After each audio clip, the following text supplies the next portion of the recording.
पण्यशीर्षाणेमिं गुणरयणविभूषणं महावीरं संवत्सरणनिलयं परिसमुत्तणं गोचं समोचनं। आप सभी को मोदिनारायण। आज की इस कक्षा में आप सभी का बहुत बहुत स्वागत है। अभी आपने मंगलाचरण पढ़ा, बहुत अच्छा लगा। थोड़ा सा उसमें जैसे नमः श्री वर्धमानाय वाला श्लोक है ना, तो वो सालों का नाम त्रिलोका नाम है। आप थोड़ा सा उच्चारण ठीक कर लीजिएगा। इस सलो का नाम नहीं है, सालों का नाम। हम लोग क्रमशः जैन न्याय और उसके मूलभूत तत्वों पर चर्चा कर रहे हैं। अभी तक हमने न्याय की आवश्यकता, न्याय के अंग, उद्देश्य, परीक्षा आदि आदि का हमने पिछली कक्षाओं में स्वाध्याय किया है। और आज हम, ये कोई आवाज आ रही है, कोई बंद कर लीजिएगा जिसकी आवाज आ रही है। तो आज हम लोगों को, जैसे कल हम लोगों ने लक्षण के बारे में विशेष ज्ञान प्राप्त किया था और ये बताया था कि जो कोई चीजें आपस में मिली हुई हैं, बहुत तरह की चीजें मिक्स हैं, और उन मिली हुई वस्तुओं में से जिन चीजों का हमारा प्रयोजन है, जिस वस्तु की हमें अपेक्षा है, जिसका हमें प्रयोजन है, ये सब भाषा तो आप लोग समझते होंगे ना। अपेक्षा, प्रयोजन माने हमको जो चीज चाहिए, जिससे हमें काम है, तो उसको अलग करना हो तो उसका हमको लक्षण ज्ञान होना चाहिए।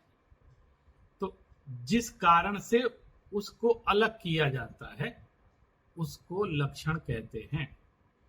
और जो शास्त्र में ये लक्षण का जो लक्षण किया गया है वो किया है व्यतिकीर्ण वस्तु व्यावृत्ति हेतु लक्षणम, यानी जो आपस में मिली हुई चीजें, वस्तुएं होती हैं समूह रूप में, उनमें से किसी एक वस्तु को निश्चित, उसका निश्चय करके पृथक करना, अलग करना, और जिस कारण से अलग किया जाता है, जिस पहचान के कारण अलग किया जाता है, उसको लक्षण कहते हैं। अब हमको आज ये विचार करना है कि लक्षण ज्ञान की आखिर आवश्यकता क्या है। अगर हमको लक्षण ज्ञान ना हो तो क्या समस्या है। वैसे लोक व्यवहार में हर जगह हम लोग लक्षण ज्ञान से ही सारा काम करते हैं और हमें उसका ज्ञान कराया जाता है, तभी कोई बात हो पाती है। अगर हम लक्षण को नहीं समझेंगे ना तो वस्तु की प्राप्ति नहीं कर पाएंगे। सही जो हमें चीज चाहिए उसकी प्राप्ति नहीं, या फिर गलत कर लेंगे तो कुछ ना कुछ गड़बड़ होने का चांस रहता है। इसलिए लक्षण का सही ज्ञान होना चाहिए। और इसी चक्कर में कभी कभी जो लक्षण नहीं होता है, लक्षण जैसा लगता है, उसको हम लक्षण समझ लेते हैं, तो भी हम पदार्थ की प्राप्ति नहीं कर पाते हैं, अपना काम नहीं बना पाते हैं। तो हमें लक्षण ज्ञान की बहुत जरूरत है। इससे ही हम जो हमारा अभिष्ट है, जो हमारा लक्ष्य है, उसकी प्राप्ति करने में हमको ये सहयोगी होता है, उसका सही ज्ञान हम प्राप्त कर पाते हैं। आचार्य अमृत चंद्र ने आत्मख्याति टीका में एक बात लिखी है कि लक्षण ज्ञान क्यों जरूरी है।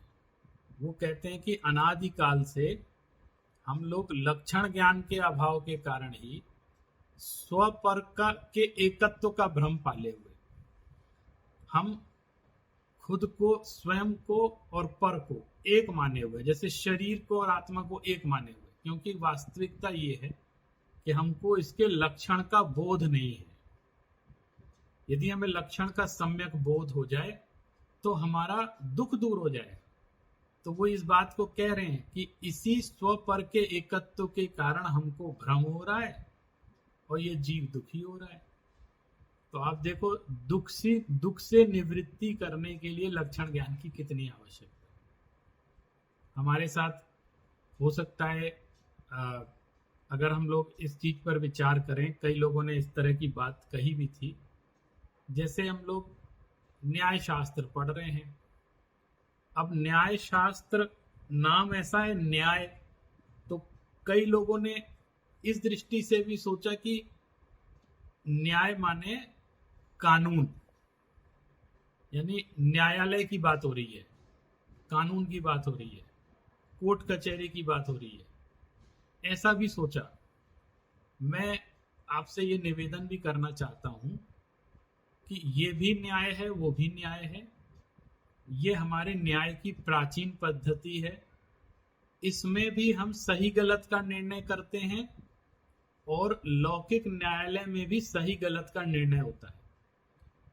यहां सही गलत का निर्णय करने के लिए प्रमाण की आवश्यकता होती है, वहां भी सही गलत का निर्णय करने के लिए ठोस सबूत मांगा जाता है। सबूत भी हो तो कहते हैं ठोस सबूत होना चाहिए, यानी बिल्कुल सही होना चाहिए जिससे बिल्कुल उस चीज की सिद्धि हो जाए। वहां भी ऐसा होता है। तो बहुत कुछ चीजें ऐसी हैं, क्योंकि एक पद्धति है, ये पद्धति हम यहाँ पर दर्शन शास्त्र में, धर्म शास्त्र में उसका प्रयोग कर रहे हैं, क्योंकि यहाँ भी बहुत सारी चीजें परस्पर मिल गई हैं। और शुरू में मैंने बताया था इतनी ज्यादा घालमेल हो गया है कि वो अलग करना बहुत कठिन हो जाता है। और हर दार्शनिक, हर धर्मात्मा अपनी अपनी बात कह रहा है। तो न्याय से ही हम सही गलत का इसमें निरीक्षण परीक्षण कर पाते हैं। ऐसी स्थिति लोक में भी होती है, तो इसलिए वहां न्यायालय की आवश्यकता पड़ती है। तो यदि कोई जो प्रोफेशन से लोग, जो वकील हैं, जज हैं, न्याय के क्षेत्र में काम करते हैं, वो भी यदि न्याय शास्त्र को पढ़ेंगे, ये जो प्राचीन न्याय शास्त्र है, यदि वो इसको पढ़ेंगे तो वो अपने प्रोफेशन में कुछ नयापन ला सकते हैं, या हो सकता है उनके कई समस्याओं को सुलझाने में ये जो हमारे प्राचीन आचार्यों ने न्याय सिखाया है, इस तर्क के आधार पर, क्योंकि एंशिएंट लॉजिक है ये, इस लॉजिक को वो नए तरीके से अपने प्रोफेशन में यूज करके बहुत अच्छी एफिशिएंसी डेवलप कर सकते हैं और कई चीजों को, कई मुद्दों को सुलझा सकते हैं। कई लोग रिसर्च कर सकते हैं, शोध कर सकते हैं इसमें, इन दोनों को मिला करके, इसकी तुलना करके कहाँ किसका प्रयोग होता है। लेकिन इसके लिए आवश्यकता है दोनों विषयों में गहरा ज्ञान हो, वही तुलनात्मक अध्ययन कर सकता है, कंपैरेटिव स्टडी वही कर सकता है। तो हमने जैसे आज पहले लक्षण के बारे में पढ़ा था, एक शब्द आता है लक्षण निर्देश, लक्षण के बाद एक शब्द आता है। अब लक्षण ज्ञान की आवश्यकता भी हो गई, एक शब्द आगे लक्षण निर्देश। अब ये लक्षण निर्देश क्या चीज है? बस इतना ही है, जैसे हमने उद्देश्य कहा था कि निर्दोष लक्षण का कथन करना, ये लक्षण निर्देश कहलाता है। एक शब्द आया इसमें निर्दोष लक्षण, इसकी बहुत समीक्षा होगी आगे जाकर के। जिस चाहे चीज को लक्षण नहीं कहा जा सकता, लक्षण सदोष नहीं होना चाहिए, निर्दोष होना चाहिए। इसकी चर्चा आज हम लोग विशेष रूप से करेंगे। भाई लक्षण का भी तो लक्षण निर्धारण करना है ना, वो लक्षण सही है कि नहीं है ये भी तो पता चलना चाहिए। हमने जो परिभाषा निर्धारित की है या जो हेतु बनाया है वो सही है कि नहीं, ये कैसे पता चलेगा? इसके लिए आज हम लोग आज की इस कक्षा में उसके विचार विमर्श करेंगे। देखिए हमारे शास्त्रों में दो तरह के लक्षण बतलाए, लक्षण के दो भेद किए मुख्य रूप से। एक किया आत्मभूत लक्षण, पहला है आत्मभूत लक्षण और दूसरा है अनात्मभूत लक्षण। इसका अर्थ भी समझेंगे, आत्मभूत लक्षण किसको कहते हैं और अनात्मभूत लक्षण किसको कहते हैं। आप शब्द पर ध्यान दीजिए, आत्मभूत और दूसरा है अनात्मभूत। आत्म शब्द का अर्थ होता है जुड़ा हुआ, अंदर से जुड़ा हुआ, इंटरनल, और अनात्म भूत का शब्द है एक्सटर्नल। दो तरह के लक्षण की बात कर रहे हैं। जैसे कल मैंने आपको ऐसे ही एक लक्षण की बात शुरुआत करते समय एक बात कह दी थी कि कहीं बहुत सारे लोग खड़े हैं, मैं भी खड़ा हूं और मैंने एक सफेद रंग का कुर्ता पहन रखा है और किसी ने भी नहीं पहन रखा वहां सफेद रंग का कुर्ता। तो किसी को मुझे बुलाना था तो उसने कह दिया कि वो जो सफेद रंग का कुर्ता जिन्होंने पहन रखा है, उन नाम भी नहीं मालूम था, उनको बुला लाइए। तो वो एक लक्षण निश्चित हो गया। तो जिसको बुलाना था वो इस लक्षण से उसने परीक्षण कर लिया कि इस पूरी महफिल में एक ही व्यक्ति है जिन्होंने सफेद रंग का कुर्ता पहना है, तो वो अपने सही जगह पहुंच गया और मुझे बुला लिया। तो ये मेरा लक्षण कैसे हुआ? मैं हूं, एक मनुष्य हूं, मेरा लक्षण कोई सफेद कुर्ता हो सकता है क्या? लेकिन इसको भी लक्षण स्वीकार किया है और इसको कहते हैं अनात्मभूत लक्षण। यानी जो बाहर से जो चीजें जुड़ जाती हैं, संयोग जिनका हो जाता है, उनके माध्यम से यदि किसी वस्तु की पहचान की जाती है तो उसको अनात्मभूत लक्षण बोलते हैं। और एक लक्षण होता है जो स्वरूप में समाविष्ट रहता है, यानी इंटरनल होता है। जैसे वस्त्र पहना है तो ये एक्सटर्नल हो गया, और वो इंटरनल होता है, आत्मा में समाविष्ट है, माने अंदर घुसा हुआ है, इसलिए उसको आत्मभूत लक्षण कहते हैं। यानी जो वस्तु के स्वभाव से अभिन्न है उसको आत्मभूत लक्षण कहा जाता है। एक उदाहरण से आप इसको बहुत अच्छे से समझ जाएंगे। जैसे अग्नि है, आग है, तो आग का लक्षण किया हमने उष्णता, यानी ताप, गरम, गर्माहट, ये आग का लक्षण है। तो ये कैसा लक्षण हुआ? ये आत्मभूत लक्षण। ये उसके अंदर समाविष्ट है, उसके अंदर घुसा हुआ है अंदर, माने उससे भिन्न नहीं कर सकते आप उसको। अग्नि को उष्णता से भिन्न नहीं किया जा सकता, ये अभिन्न है। अभिन्न माने इनको अलग अलग कभी नहीं कर सकते, दोनों बिल्कुल विपरीत है। तो आत्मभूत लक्षण, हमने अग्नि का लक्षण यदि उष्णता कहा है तो ये आत्मभूत लक्षण कहलाता है। और दूसरा अनात्मभूत लक्षण जो वस्तु के स्वरूप से भिन्न है, अलग है, और लेकिन उसके साथ है, उसका संयोग है, तो उसको अनात्मभूत लक्षण कह देते हैं। जैसे प्राचीन हमारे शास्त्रों में दंडिनो देवदत्तः ऐसा कहता, जो देवदत्त जिसके पास दंड है, यानी मान लीजिए दंडा जिसके हाथ में, दंड लिए हुए कोई देवदत्त नाम का पुरुष है और वो एक डंडा लेकर के खड़ा है, तो जो दंडिनम आनय माने जिसके पास डंडा है उसको बुला लाओ। तो जिसके हाथ में डंडा था उसको बुला लाए। तो डंडा उसका आत्मभूत लक्षण तो हुआ नहीं, लेकिन एक लक्षण तो है ना, उसका परिचय तो कर सकते हैं ना हम, इसलिए उसको कह देते हैं अनात्म। ये हमेशा आप याद रखना, आत्मभूत लक्षण और अनात्मभूत लक्षण, इनसे ही हम इन लक्षण को दो भागों में बांट देते हैं। अब हम अपने अगले बिंदु पर आते हैं। ये तो लक्षण के बारे में आपको बता दिया। अब अगले बिंदु पर आते हैं कि लक्षणाभास क्या होता है। आपने ये देखा होगा कि कई चीजों के नाम के आगे भास लगा रहता है। आभास, लक्षण और लक्षणाभास, प्रमाण और प्रमाणाभास, नए और नयाभास, ऐसे आभास आभास लगता है ना। उसका क्या अर्थ होता है? आभास का मतलब होता है वस्तु वैसी है नहीं लेकिन वैसी प्रतीत हो रही है, लग रही है लेकिन वैसी है नहीं। जैसे आपको किसी को, ये शास्त्रों में भी इस तरह के लक्षण बताए। जैसे एक रस्सी है, उसको रज्जू बोलते हैं संस्कृत में।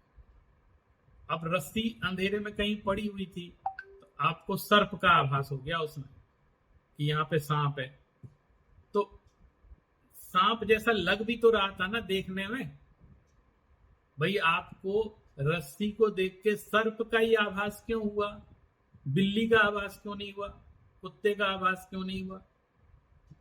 इसलिए क्योंकि रस्सी कुछ ऐसी टेढ़ी मेढ़ी रखी थी और सर्प भी वैसा ही होता है, इस तरह टेढ़ा मेढ़ा, तो इसलिए आभास। तो रस्सी नहीं थी, सर्प नहीं था, सर्प का आभास था। तो वो चीज वैसी लगती भी है, इसीलिए आभास खड़ा हो जाता है, लेकिन होती गलत है, इसलिए उसको कहते हैं आभास। अब कोई चीज लक्षण है तो वो आपको एक बार तो लगेगा ये लक्षण ही है, सही लक्षण है, लेकिन वो वास्तविक लक्षण होता नहीं, सदोष लक्षण होता है। उस लक्षण के अंदर दोष होता है, वो सही लक्षण नहीं होता है। तो इसलिए उसको कह देते हैं लक्षणाभास। एक तो जो लक्षण है ही नहीं उसके अंदर लक्षणाभास नहीं होता है, जो लक्षण जैसा लगता है लेकिन लक्षण नहीं होता है उसके अंदर लक्षणाभास होता है। जैसे मैंने आपको रस्सी का और सर्प का उदाहरण दे दिया, उस दृष्टि से आप समझ लें। तो एक बार आपको ये लगेगा कि ये लक्षण सही है, लेकिन आप उन दोषों को नहीं जानते हैं जिन दोषों के रहते वो लक्षण लक्षणाभास कहलाता है। तो हमारी भूल क्या होगी, हम लक्षणाभास को ही लक्षण समझ लेंगे। फिर क्या होगा, जब गलत लक्षण को हम लक्षणाभास को लक्षण समझ लेंगे तो हमें सही चीज की प्राप्ति नहीं हो पाई, सम्यक ज्ञान नहीं हो पाएगा। इसलिए हमको लक्षणाभास समझना ज्यादा जरूरी है, ताकि हम जब भी लक्षण को जाने कि ये लक्षण है तो हम उन दोषों से उसको दूर कर लें कि ये दोष तो नहीं आ रहे इसके अंदर, तब हमको समझ में आएगा कि सही बात। जैसे एक उदाहरण देता हूं आपको, अब आप देखना हम लोग किस तरह का लक्षणाभास व्यवहार में बोलेंगे ना, तो कोई भी कहेगा ये तो मूर्खतापूर्ण लक्षण हो गया, माने ये लक्षण सही थोड़ी है, आप ही कह दोगे लक्षण सही नहीं। जैसे मैंने कोई वस्तु खरीदी दुकान से, कोई चीज खरीद के लाया, मैंने आपको दिखाई। मान लीजिए मैंने ये पेन खरीदा, ये पेन है मेरे पास, तो बाजार से खरीदा, आपने कहा तो बहुत सुंदर पेन है, आप कहाँ से लेके आए? तो मैंने कहा मैं उस मार्केट से लेकर आया हूँ पेन। फिर आपने पूछा कि किस दुकान से लिया है पेन, क्योंकि हमें भी खरीदना है, मुझे भी उस दुकान मार्केट में जाके उस दुकान से लेना है, उसी दुकान में मिलता है, तो किस दुकान से लिया है? अब मुझे वो उसका पता नहीं था, दुकान का नाम भी याद नहीं था, एड्रेस भी याद नहीं था। तो मैंने आपको एक लक्षण बताया, भाई मैं जब पेन खरीद रहा था तो उस दुकान के आगे गाय खड़ी थी, और आप उस गाय जहां गाय खड़ी हो ना तो वहीं उसी दुकान से पेन खरीद लेना। अच्छा, मैंने गलत बात नहीं बोली, जब मैं खरीदने गया था तो उस समय गाय खड़ी थी। अब मैंने एक लक्षण बताया उस दुकान का, अब मुझे ना उसका नाम पता था ना उसका एड्रेस पता, कुछ नहीं पता, बस मालूम था कि उस बाजार में ये दुकान। तो अब आप अगर आपने मेरे लक्षण को स्वीकार कर लिया और आप गए वहां पर, अब वो जो स्टेशनरी की दुकान थी वहां 4 घंटे पहले गाय वहां खड़ी थी, फिर वो गाय चलते चलते एक ढाबे के सामने खड़ी हो गई। आपने क्या किया, उस ढाबे वाले से पेन मांगने लग गए। तो वो कहे मैं पेन थोड़ी बेचता हूं, तो स्टेशनरी बोले हम कुछ नहीं जानते, वो सर ने बताया था कि जहां गाय खड़ी है वहां से पेन खरीद लाना। अब आप बताइए, जो गाय खड़ी है, ये जो लक्षण है ये सही लक्षण है क्या? इसको हम लक्षण बोलेंगे? इससे क्या हमें अभिष्ट जो हम चाहते हैं उस चीज की प्राप्ति हो जाएगी? लेकिन ये गलती हम अनेक चीजों को समझने में करते हैं। इसलिए आचार्यों ने एक बात कही कि जो लक्षण है वो हमेशा निर्दोष होना चाहिए। इसलिए निर्दोष लक्षण का कथन करना ही लक्षण निर्देश कहलाता है। जब मैं निर्दोष लक्षण बोलूंगा तभी आप उस वस्तु तक पहुंच पाएंगे उस लक्षण के माध्यम से। इसलिए हमको लक्षणाभास भी, आज हमारा मुख्य बिंदु वही है, हम लक्षणाभास को भी समझेंगे कि लक्षणाभास क्या कहलाता है। लक्षणाभास की परिभाषा ये है कि सदोष लक्षण को लक्षणाभास कहते हैं, जिसमें दोष होता है।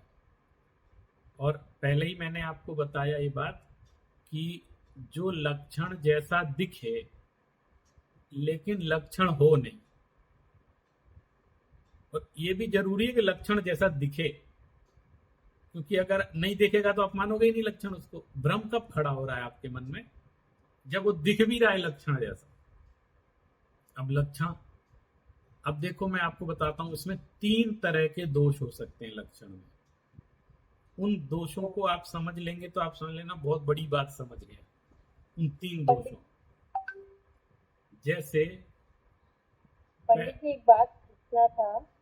अभी आपने ये निर्दोष लक्षण का कथन करना ही लक्षण क्या है? निर्देश, लक्षण निर्देश, तो लक्षण निर्देश है, और सदोष लक्षण को ही लक्षणाभास कहते हैं। हाँ जिसमें दोष ही लक्षण होगा वही लक्षणाभास है। हाँ, दोष होना चाहिए ना। लक्षणाभास तो वही जिसके अंदर दोष है, यानी जिसमें गलती है, जिसके अंदर, मतलब वो वास्तव में लक्षण नहीं है।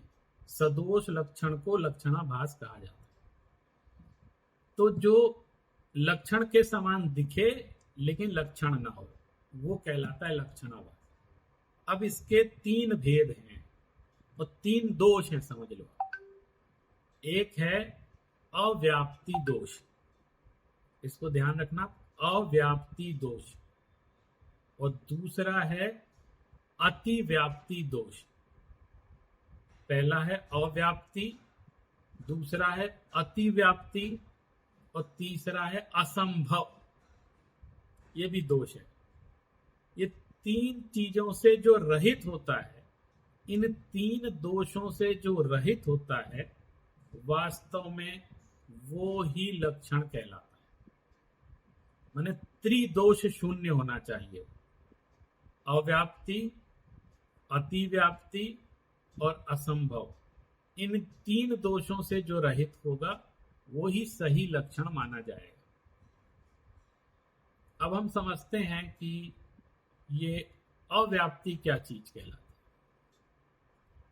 देखिए, ऐसा लक्षण जो लक्ष्य के एक देश में रहे, पूरे में व्याप्त ना हो। लक्ष्य माने जिस वस्तु का लक्षण किया जा रहा है, ये आप ध्यान रखना। लक्ष्य का अर्थ होता है जिस चीज का लक्षण हम करने जा रहे हैं, वो लक्षण उस वस्तु में, जिस वस्तु का हम लक्षण कर रहे हैं, लक्ष्य है जो, उसके एक देश में व्यापे, पूरे देश में ना व्यापे। यानी एक देश में ही पाया जाए, पूरे में ना पाया जाए, तो उसको कहते हैं अव्याप्ति। पूरे में नहीं है। जैसे आप इसको बहुत सरलता से समझना हो तो आपने देखा होगा, बच्चों को ड्राइंग बनाने के लिए हम लोग देते हैं, छोटे प्राइमरी के बच्चों, तो वो क्या करते हैं, जैसे एक गोला बनाया, अब उस गोले में हमने कहा कलर भर दो जरा इसके अंदर, तो उसने आधे में कलर भरा या थोड़ा सा कलर भरा, पूरे गोले को रंगा नहीं। जो सर्किल था उसको पूरा कलर नहीं किया, थोड़ा सा छोड़ दिया, आधा अधूरा छोड़ दिया। तो ये क्या हुआ, वो जो नीला रंग था वो पूरे सर्किल में नहीं गया, आधा रह गया या छूट गया। एक देश, इसको बोलेंगे एक देश, यानी वो आधे में रह गया या आधे से कम में, जितने में कहीं तक ही वो नीला रंग रहा। तो अगर हम ऐसा कहेंगे कि ये जो गोला है ये नीला है, नीला गोला, ऐसा बोलेंगे, तो वो जो नीला लक्षण है वो पूरे गोले में तो जा नहीं रहा है, आधे गोले में जा रहा है या कम जगह पर घेर रहा है।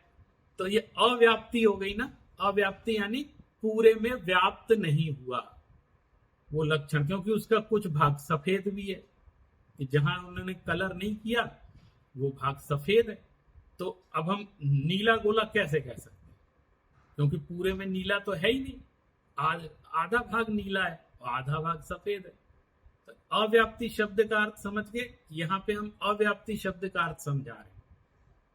जैसे अब एक जो शास्त्र में उदाहरण दिया है अपने आगम ग्रंथों में, उस उदाहरण से इसको समझते हैं। जैसे गाय के बारे में बात करना, ये अपने न्याय दीपिका आदि ग्रंथों में लिखा हुआ है इस तरह से जैसे गाय के बारे में लक्षण करो आप, गाय का क्या लक्षण होता है? तो किसी ने कहा चितकबरापन। चितकबरी गाय होती है ना, जो आधे माने कुछ भूरी भी होती है, सफेद भी होती है, ऐसे मिला के होते हैं ना, जर्सी गाय जैसी होती है, तो क्या चितकबरापन। अब गाय का लक्षण अगर चितकबरापन करेंगे तो ये लक्षण गाय का ठीक नहीं बैठे। क्यों क्यों ठीक नहीं बैठे? गाय चितकबरी नहीं होती है क्या? होती है, लेकिन सारी गाय चितकबरी नहीं होती है। सफेद भी होती हैं, काली भी होती हैं, हर तरह की होती हैं। तो कह रहे कुछ गाय तो चितकबरी होती है, तो कुछ गायों में ही ये चितकबरा का जो लक्षण बनाया आपने, ये कुछ गायों में ही गया, पूरी गाय में नहीं गया। इसलिए इस जो चितकबरापन बोला आपने, जो लक्षण बनाया, इसमें अव्याप्ति नाम का दोष है। इस लक्षण में, ये लक्षण ठीक नहीं है। अगर ठीक नहीं है तो इसमें दोष क्या है? बोले ये अव्याप्ति दोष है, आपने गाय का लक्षण ठीक नहीं किया, वो पूरी गायों में वो घटित नहीं हो रहा है। इसलिए इसको अव्याप्ति दोष कहते हैं। और भी बहुत सारे उदाहरण हम लोग कई बना सकते हैं खुद भी। जैसे आपको मैंने अभी बताया ही था कि वो जो कलर किया वो पूरे में नहीं हुआ, तो वो आधा रह गया ना, तो अव्याप्ति ने व्याप्त नहीं हुआ है, ऐसा अव्याप्ति दोष कहलाता है। अब दूसरा है अतिव्याप्ति दोष। अब ये ठीक उसके उल्टा हो गया।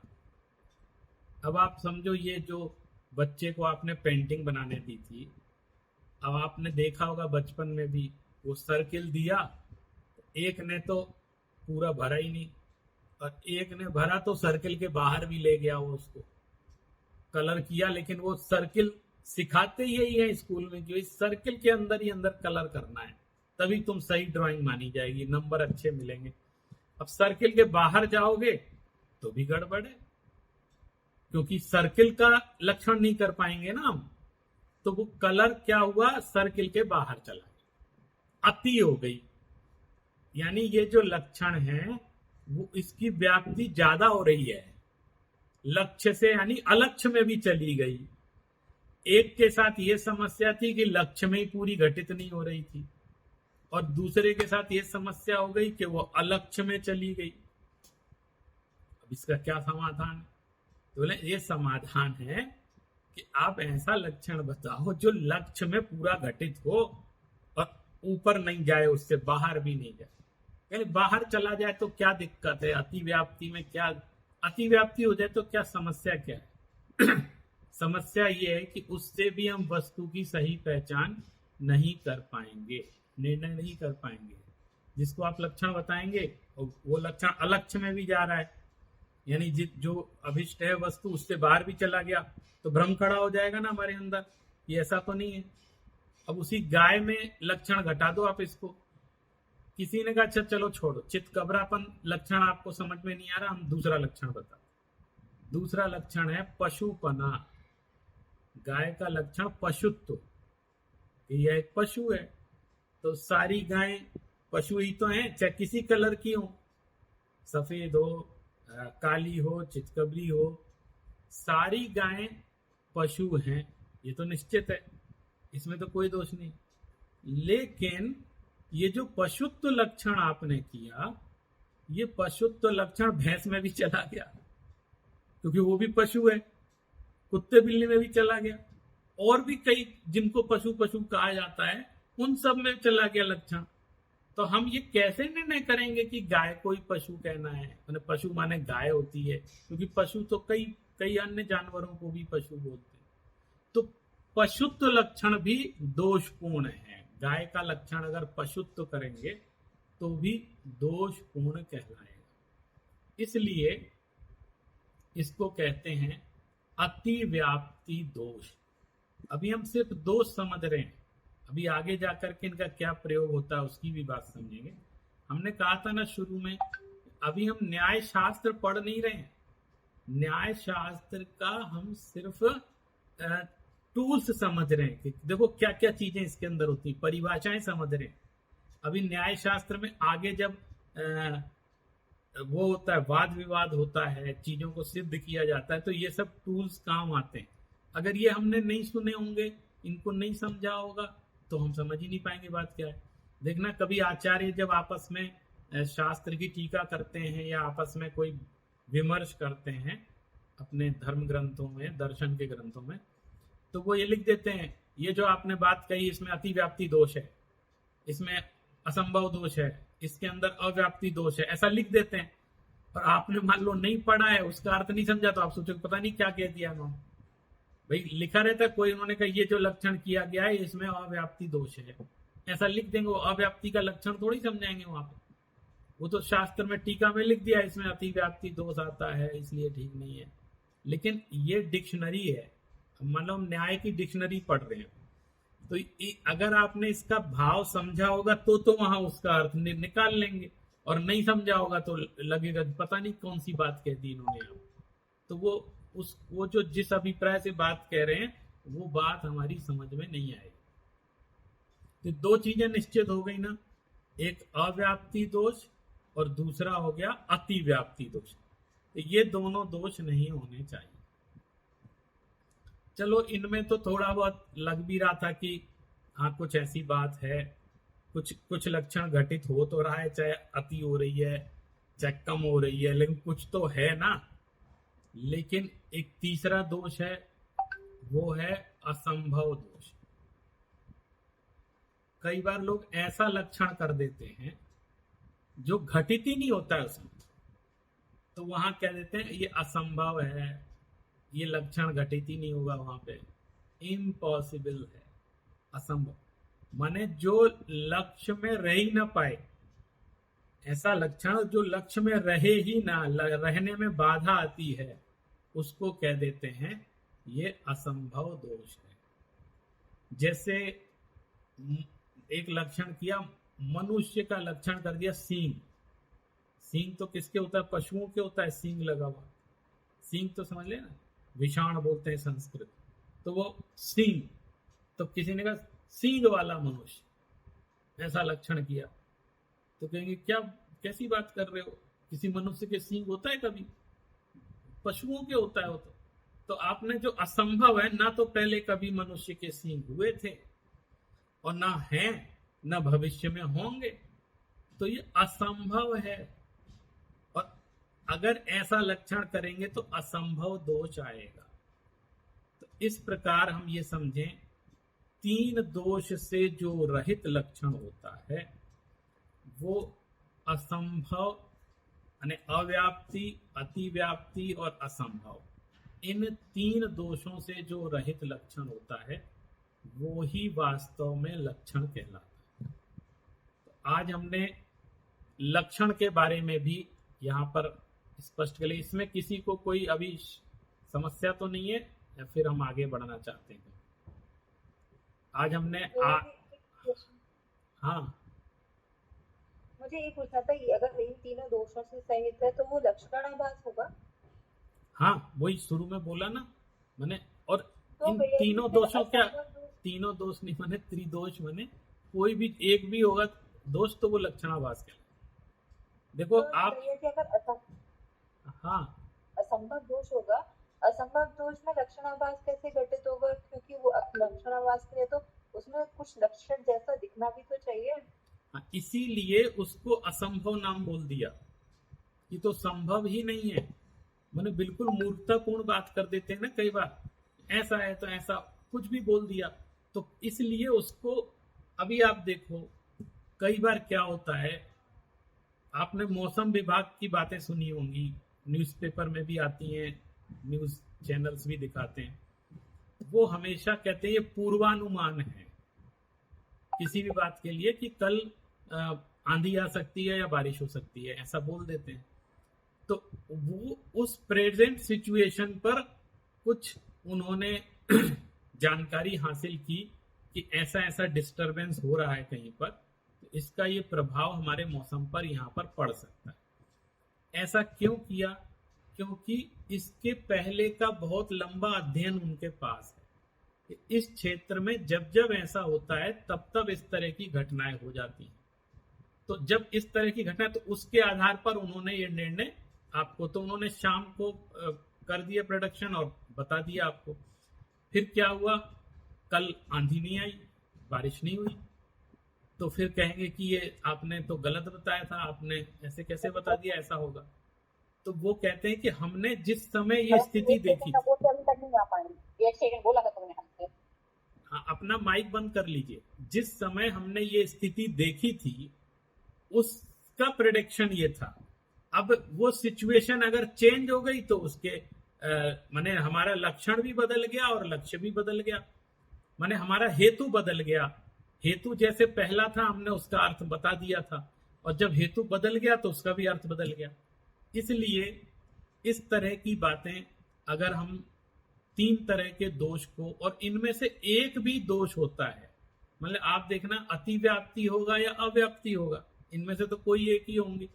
अगर इस तरह के दोष लक्षण में रहते हैं तो वो लक्षण नहीं कहलाता। हमको इस 3 चीजों से बच करके, इनसे रहित जो लक्षण होता है उसको हमको लक्षण मानना चाहिए। यही इसकी परिभाषा निर्धारित की गई है।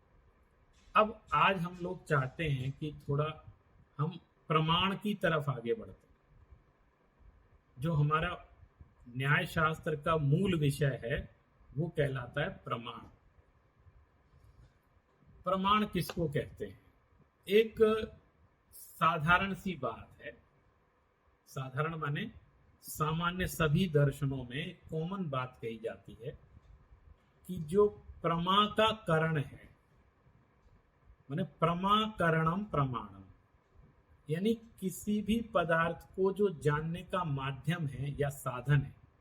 प्रमा का अर्थ हुआ ज्ञान, और करण का अर्थ होता है साधन, यानी ज्ञान का साधन। जो ज्ञान कराने का जो साधन है वो प्रमाण कहलाता है। ये एक यूनिवर्सल लक्षण है, माने सब लोग प्रमाण के लक्षण को इस तरह से बतलाते हैं। इसके बाद अपने अपने प्रयोजन से हर दर्शन किसी भी वस्तु को जानने की जो प्रक्रिया है उसमें प्रमाण का जो प्रयोग किया जाता उसका लक्षण निर्धारण करते हैं। हमारे जैन शास्त्रों में भी प्रमाण का लक्षण निर्धारित किया गया। आज हम उसको समझते हैं।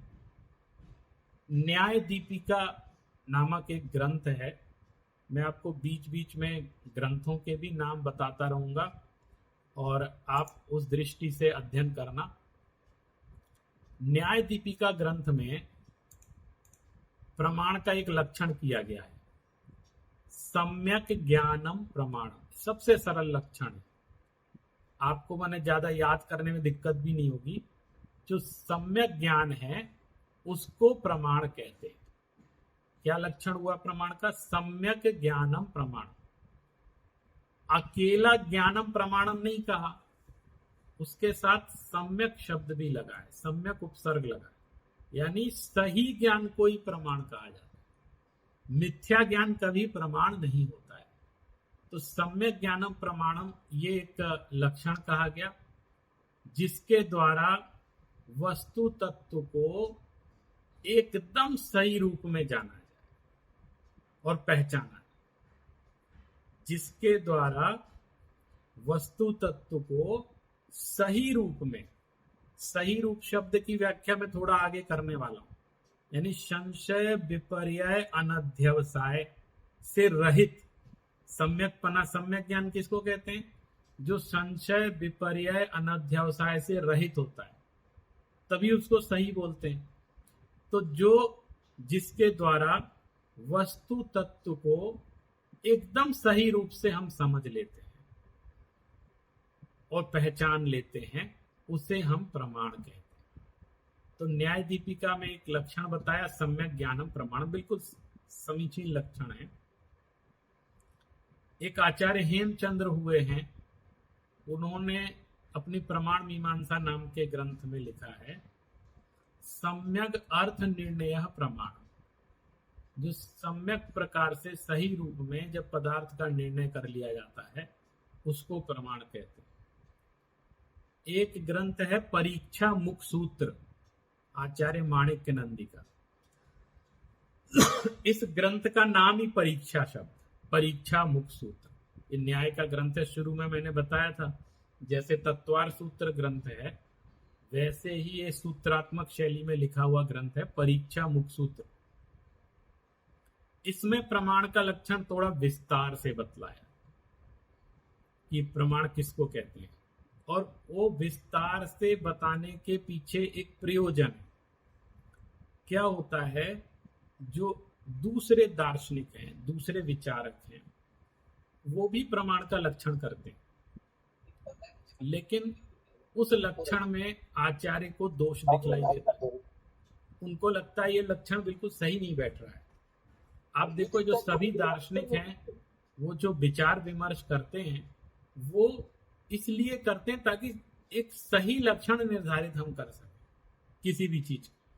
तो वो जैसे मान लो मैंने कुछ गलत बता दिया, तो वो दूसरा उसको सुधारे कि देखो ऐसा आपने जो कहा ना, इसमें ये समस्या आ जाएगी। तो हम कहेंगे हाँ सही बात है, तो बोले ये शब्द ठीक नहीं, और ऐसा करेंगे तो ऐसा आ जाएगा। इसी तरह हम भी उनको बताते हैं कि देखो आपने ये जो लक्षण निर्धारित किया ना प्रमाण का, ये ठीक नहीं बैठ रहा है, इसमें ये दोष आ रहे हैं, तो हम उसको सुधरवाते हैं। वो हमारा सुधरवाते हैं, हम उनका सुधरवाते हैं। तो इसको लोग समझते हैं वाद विवाद कर रहे हैं, जबकि वास्तविकता ये कि हम सही डिसीजन लेना चाहते हैं। तो एक लक्षण प्रमाण शास्त्र में, अपने परीक्षा मुख सूत्र में एक लक्षण कहा गया, स्वपूर्वार्थ व्यवसायात्मकम ज्ञानम प्रमाणम। ये सब परिभाषा में, जैसे मैं रोज नोट्स भेज रहा हूं ना, इसको भी मैं लिख करके भेज दूंगा आपको, तो आप वहां से देख लेना। और कई शास्त्रों में अपने सब जगह लिखी हुई भी है। एक तो परिभाषा हो गई सम्यक ज्ञानम प्रमाणम, दूसरी हो गई स्वपूर्वार्थ व्यवसायात्मकम ज्ञानम प्रमाणम। इतना लंबा प्रमाण का लक्षण कर, लेकिन ये जो लंबा लक्षण किया है उसका एक प्रयोजन है। आचार्य माणिक्य नंदी ने उसका एक प्रयोजन, एक एक शब्द का अर्थ है, और वो अर्थ ये है कि उन्होंने एक एक पद का प्रयोग इसलिए किया है ताकि जो अन्य दर्शन के लोग, जो अन्य मान्यता वाले लोग हैं, वो जो गलती कर रहे हैं उसका निराकरण करते उनने शब्दों का, पदों का प्रयोग करते, कि वो कहते हैं नहीं भाई आप ना, आपका लक्षण ठीक नहीं बैठ रहा है, हम सही लक्षण बता रहे हैं। तो एक एक। अब क्या किया आचार्य माणिक्य नंदी ने, तो सूत्र लिख दिया। इसके बाद उसकी एक प्रमेय रत्नमाला नाम की टीका लिखी गई संस्कृत में। तो वो इस सूत्र की वो पूरी मीमांसा करते हैं, पूरी व्याख्या करते हैं। और इतना ही नहीं, प्रमेय रत्नमाला के बाद एक प्रमेय कमल मार्तंड नाम का ग्रंथ लिखा आचार्य प्रभाचंद्र ने 11वीं सेंचुरी में। तो उसमें उन्होंने और भी ज्यादा व्याख्या की। अगर आप देखें तो वो 3-4 वॉल्यूम में, इतना मोटा ग्रंथ है, 3-4 वॉल्यूम में प्रमेय कमल मार्तंड। और मैंने अभी 10-15 साल मेहनत करके वो पूरा प्रमेय कमल मार्तंड ग्रंथ पढ़ के उसकी एक समरी तैयार की, जो आप देख सकते हैं मेरे पास है। ये भारतीय ज्ञानपीठ से प्रकाशित हुई है। इसका नाम रखा है प्रमेय कमल मार्तंड सारः, यानी जो प्रमेय कमल मार्तंड आचार्य प्रभाचंद्र स्वामी ने परीक्षा मुख सूत्र पर विस्तृत टीका लिखी है, उसको सार रूप में इसमें रखने की कोशिश की है। तो ये भी मोटी बन गई, क्योंकि वो इतनी मोटी थी, तो ये संक्षेप करने के बाद भी जो बहुत जरूरी चीजें थी उसको लिखी, तो ये भी मोटी। बहुत वो आदमी क्या ये अब प्रोफेसर है, हम ये समझें कि सार रूप में किताब बना दी। एक हमारे पास प्रमाण के, अरे कोई बात कर रहा है, 1 मिनट थोड़ा सा धैर्य रख लीजिए। आज हमारा समय भी पूरा हो रहा है। हम लोग अब प्रमाण के लक्षण पर हम लोग कल विमर्श करेंगे, प्रमाण के भेद भी समझेंगे, उसके बारे में चर्चा करेंगे। ये पुस्तक भारतीय ज्ञानपीठ से प्रकाशित है, यहाँ दिल्ली से। ये आप लोग पढ़ सकते हैं इसको, प्रमेय कमल मार्तंड सार। इसके पहले प्रमेय रत्नमाला नाम की टीका लिखी गई। देख सकते हैं दोस्तों। तो आप और समझा रहे कि सही ये किसी की आवाज आ रही है, प्लीज थोड़ा सा ही समय बचा है हमारे पास। तो हम प्रमाण क्या कहलाता है और आचार्यों ने एक एक पद का प्रयोग क्यों किया है। जैसे मैंने आपसे कहा स्वपद आया, स्व पूर्वार्थ व्यवसायत्मकम ज्ञानम प्रमाणम। तो स्व शब्द का प्रयोग क्यों किया, ये भी हमको समझना है। अपूर्व शब्द का प्रयोग क्यों किया, ये भी हमको समझना है। अर्थ शब्द है इसके अंदर, तो अर्थ शब्द का प्रयोग क्यों किया है, ये भी समझना है। फिर व्यवसायात्मक शब्द क्यों लिया और ज्ञान शब्द क्यों लिया, इस एक एक शब्द को बहुत सोच समझ कर लिया है और उसकी व्याख्या की। तो सारे आचार्यों ने, जो बाद के आचार्य हुए, उन्होंने विस्तार से उसकी व्याख्या की टीका संस्कृत में। तो मैंने आपको बताया प्रमेय रत्नमाला में भी उन्होंने समझाया। तो प्रमेय रत्नमाला तो छोटी टीका है, लेकिन अभी मैंने जो आपको पुस्तक दिखाई वो प्रमेय कमल मार्तंड, आप समझ लो जो भारतीय दर्शन में जो जैन दर्शन माने जैनेतर दर्शन वाले लोग हैं, विद्वान हैं, जो अन्य दर्शनों को मानते हैं, वो भी प्रमेय कमल मार्तंड को बहुत श्रद्धा से पढ़ते हैं और कहते हैं कि ये प्रमेय कमल मार्तंड तो महान ग्रंथ है, गजब का ग्रंथ लिखा है, इसके अंदर बहुत गंभीर तत्वों का विवेचन किया गया है। माने अन्य मत वाले, अन्य दर्शन वाले भी इस ग्रंथ का स्वाध्याय करते हैं और वो इसको समझते हैं।